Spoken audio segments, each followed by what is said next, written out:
নজর কাড়ছে নোয়াখালীর হাতিয়ায় নিঝুমদ্বীপ ইউনিয়নের অস্ট্রেলিয়ান ফ্রিজিয়ান জাতের বিশাল আকৃতির ষাঁড় রাজা। ১১ মণ ওজনের বিশাল আকারের গরুটি দেশীয় পদ্ধতিতে লালন পালন করেছেন খামারি আব্দুল্লাহ আল মামুন। তার পছন্দের খাবার আপেল, কমলা, মাল্টা ও পেয়ারা। আপেল, কমলা, মাল্টা, পেয়ারা এগুলো বেশি খাই। এর সবচেয়ে পছন্দনীয় খাবার হলো আপেল, কমলা, পেয়ারা এগুলা। আর একে আমি সবসময় খোল, বুসি, ভুট্টা ভাঙ্গা। জানা গেছে নিঝুমদ্বীপ ইউনিয়নের ২ নং ওয়ার্ডের আব্দুল মান্নানের ছেলে আব্দুল্লাহ আল মামুন ৪ বছর আগে প্রথম বাণিজ্যিক খামার শুরু করেন। আদরের রাজার দাম হাঁকছেন ৪ লাখ টাকা। গরুটিকে দেখতে তাদের বাড়িতে আসছেন দর্শনার্থী ও ক্রেতারা। একে যেমন দেশি গরুগুলা আপনার সবসময় ডাক্তারি চেক আপ করে না, স্বাস্থ্য পরীক্ষা করে না, কিন্তু আমাদের এই গরুগুলা সবসময় ডাক্তারি পরীক্ষা নিরীক্ষা হয় এবং একে যে কিনে নিবে আশা করি এর মাংস খুব সুস্বাদু হবে।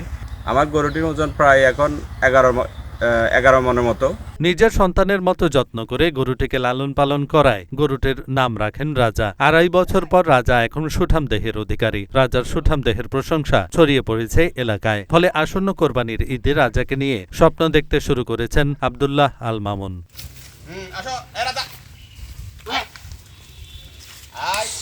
এহসানুল হক, ঢাকা পোস্ট।